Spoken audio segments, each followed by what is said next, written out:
Hi friends అని అమ్మమ్మ ఇప్పుడు కుచ్చలేసిపోవాలి ఇప్పుడు చూడు వచ్చి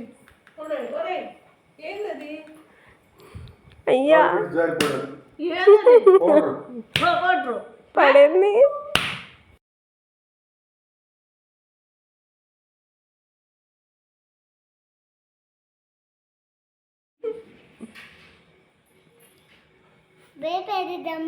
అది భయపడిద్ది ఇప్పుడు అమ్మమ్మ. ఇటు ఇక్కడ ఇక్కడ అవ్వాల అమ్మమ్మ భయపడు త్రిషాన్ని చూసి.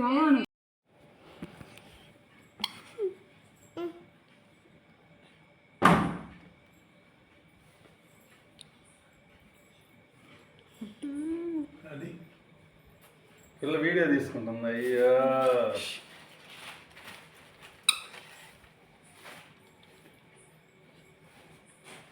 రాత్రికి దయ్యం మేకప్ వేస్తాడు. త్రిష దయ్యంలాగా రావాలి రాత్రికి ఇక్కడ అంట్లా.